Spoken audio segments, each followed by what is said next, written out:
रामनगरी अयोध्या में भगवान श्री जगन्नाथ की रथ यात्रा बहुत ही दिव्य और भव्य रूप से निकाली गई। इसमें तमाम साधु संत सम्मिलित हुए और जगह जगह पर भगवान जगन्नाथ का स्वागत हुआ। भगवान कृष्ण, बलराम और सुभद्रा के साथ रथ पर सवार होकर पूरा नगर भ्रमण किया। इस अवसर पर यहाँ के साधु संतों का क्या कुछ कहना है, यह सब भी आपको वीडियो के अंत तक देखने के बाद पता चलेगा। भगवान को क्यों रथ यात्रा कराई जाती है, क्यों भगवान बीमार हो गए थे और उसके बाद उनका उपचार होने के बाद कैसे वो ठीक हुए, यह सब भगवान की लीलाओं से संबंधित यह रथ यात्रा मुख्य रूप से उड़ीसा के पुरी की होती है, जहाँ भारी संख्या में लोग सम्मिलित हैं। लेकिन भगवान विष्णु के अवतार रामा अवतार की नगरी अयोध्या भी है, इस वजह से उनको श्रद्धा अर्पित करने की यहाँ भी ये आज भगवान रथ यात्रा शुरू हो रही होगी, जिसमें भगवान भ्रमण करने के लिए निकलेंगे। तो क्या इसकी परंपरा रही है, क्या महत्वता है? यह आदि परंपरा है। कलयुग में प्रत्यक्ष भगवान श्री जगन्नाथ धाम है। जगन्नाथ भगवान प्रत्यक्ष देवता हैं, प्रत्यक्ष उनकी जो है सारी लीला है। जगन्नाथ के भात को जगत पसारे हाथ।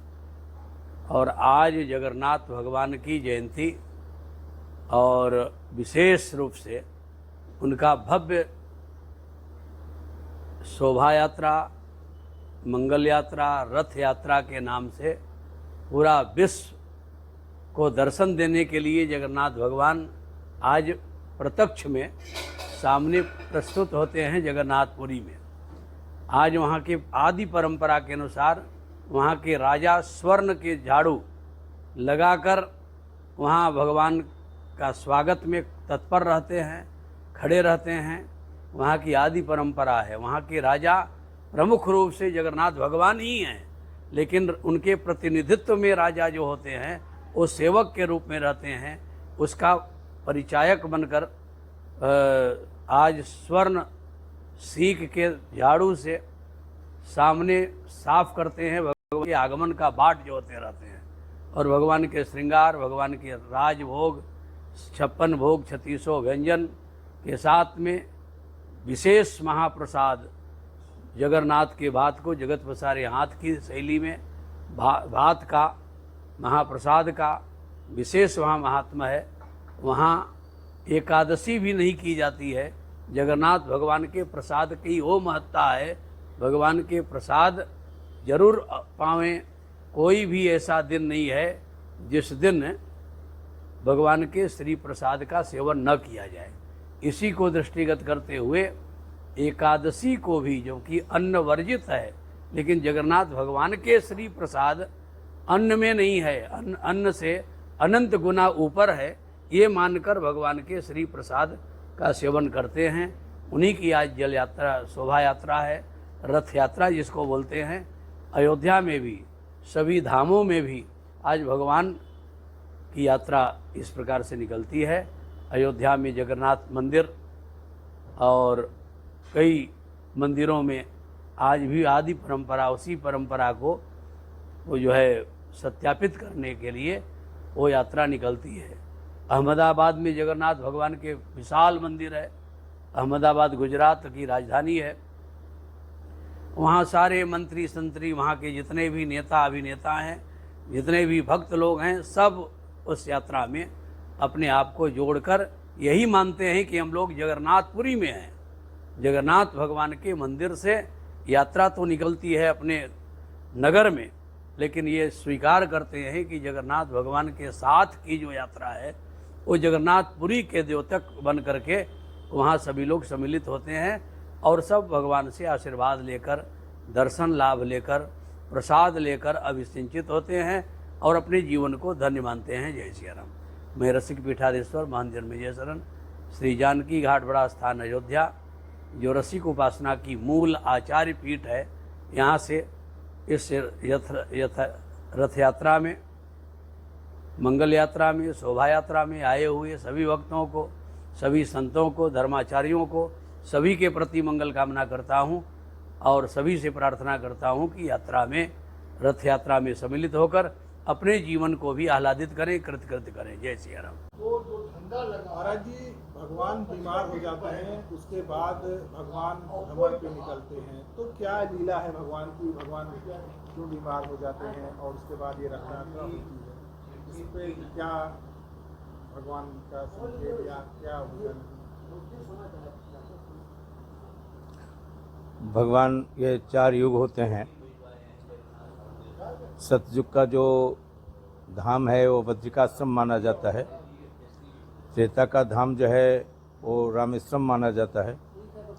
द्वापर का जो धाम है वो द्वारकापुरी मानी जाती है। कलयुग का जो धाम है वो जगन्नाथपुरी मानी जाती है। भगवान रामेश्वरम में स्नान करते हैं, बद्रिकाश्रम में भगवान ध्यान करते हैं और जगन्नाथ जी में भगवान भोजन करते हैं और द्वारका में भगवान विश्राम करते हैं। द्वारका, ये जो भगवान की बात है बीमार होने का, वहाँ एक बहुत विशाल भक्त हुए, कई नामों से उनको जाना जाता है। ज़्यादातर लोग जगन्नाथ दास के नाम से उनको जानते हैं। ओड़िया भाषा में उनका बहुत सारे ग्रंथ हैं। जब वो बीमार हो गए, अतिसार का बीमारी था उन्हें, भयानक बीमारी का सामना कर रहे थे। एक उनको फफोले हो गए, फोड़े हो गए थे जंघे में, जिसमें कीड़े हो गए थे। उनके कोई संतान भी नहीं था, कोई शिष्य भी नहीं थे। तो भगवान जगन्नाथ जी ही आकर के उनकी सेवा पूजा अर्चना की। जब कुछ दिन रह गया तो उन्होंने कहा कि अब मुझे प्राणांत करने की मन है, अब मैं प्राणांत करना चाहता हूँ, ये दुख सहा नहीं जाता। उन्होंने कहा कुछ दिन की बात है। उन्होंने कहा नहीं, अब सहन नहीं होता। तो भगवान ने उनकी बीमारी अपने को ले लिया और लेने के बाद वो बीमार होकर के बैठ गए। फिर उनके जो है दवाई आदि चलती रही, बहुत सारी दवाइयाँ होती हैं उनको, दवाई आदि लेते रहे। लेने के बाद समाज में ये हुआ कि बहुत दिन से राजा साहब का दर्शन नहीं हुआ। तो इसी परिप्रेक्ष्य को लेकर भगवान जगन्नाथ जी ने वहाँ से एक यात्रा निकालने की निश्चित की। उन्होंने कहा कि यहाँ से मेरी यात्रा चलेगी, जनकपुर तक जाएगी।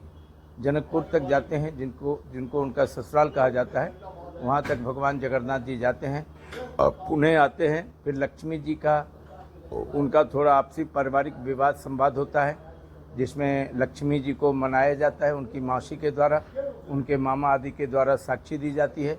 फिर भगवान जगन्नाथ जी का वहाँ पे दर्शन होता है। जगन्नाथ भगवान का जो दर्शन है, उनके एक सिस्टम है कि किस गेट से आपको प्रवेश करना है, किस गेट से आपको निकलना है।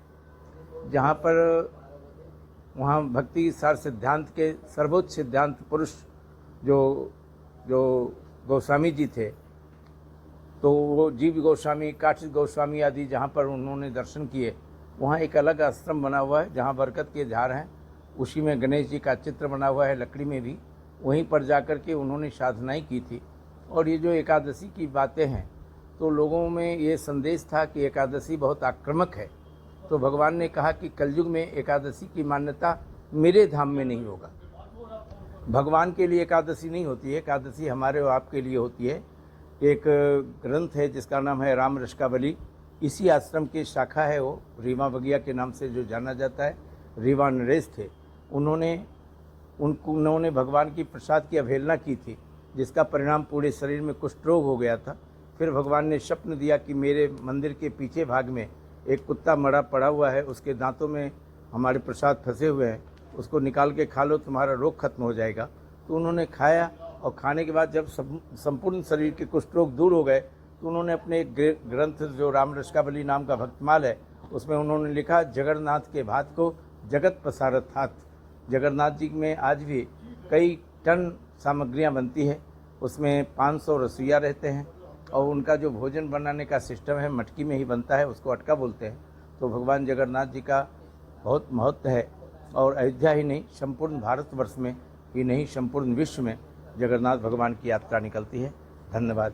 जैसे महाराज जी, आज भगवान जगन्नाथ की रथ यात्रा निकल रही है, इसका क्या महत्व है? इसमें जो भक्त लोग सम्मिलित होंगे उनको किस तरह से पुण्य लाभ या किस तरह से इसमें वो पूजन अर्चन करें ताकि भगवान की कृपा के पात्र बनें? जय सिया राम। 4 वेद 4 शास्त्र हैं और 4 युग भी है, सतयुग, त्रेता, द्वापर और कलयुग। तो सतयुग, त्रेता, द्वापर और कलयुग 4 धाम हुए जगन्नाथ और जो है रामेश्वरम, द्वारका आदि, जगन्नाथपुरी। तो चारों धाम में जो है और चारों युगों के कलयुग में जो है स्वयं जगन्नाथ भगवान देवता माने गए हैं, क्योंकि जगन्नाथ का भात और जात पात पूछे नहीं, सकल पसारे हाथ।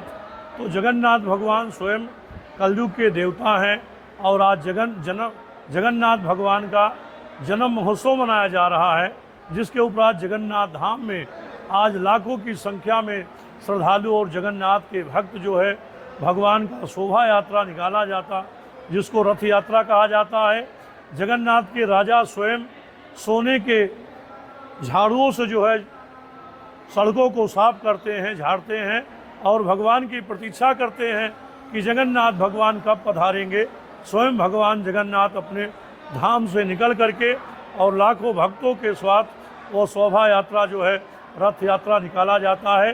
तो कलयुग के स्वयं जगन्नाथ भगवान देवता हैं और स्वयं कलयुग में जो व्रत उपवास करते हैं, रथ यात्रा में शामिल होते हैं, उनकी समस्त मनोरथ पूर्ति होती है जगन्नाथ भगवान की कृपा से। उसी प्रकार जगन्नाथपुरी में जिस प्रकार रथ यात्रा निकाला जाता है, पूरे भारतवर्ष के तीर्थों के साथ साथ अयोध्या परम धाम वैकुंठ के समान अयोध्या है और यहाँ भी जगन्नाथ मंदिर हैं। जगन्नाथ मंदिर से जुड़े हुए अनेकों जो हैं 12-14 मंदिर प्रतिष्ठित हैं, जिसमें से भी शोभा यात्रा जगन्नाथ भगवान का रथ यात्रा 13-14 मंदिर से निकाले जाते हैं। आज अयोध्या परम धाम में जिस प्रकार से सतयुग त्रेता द्वापर में यहाँ परंपरा चला आया, तो उस परंपरा को और जो है धर्म को कायम करने का जो अयोध्या के परम पूज्य संतों ने उस मर्यादा को रखा है और उस सजो करके जिस प्रकार से हमारे सनातन को रखा है, ऐसे परम पूज्य संतों को भी चरणों में प्रणाम करता हूँ।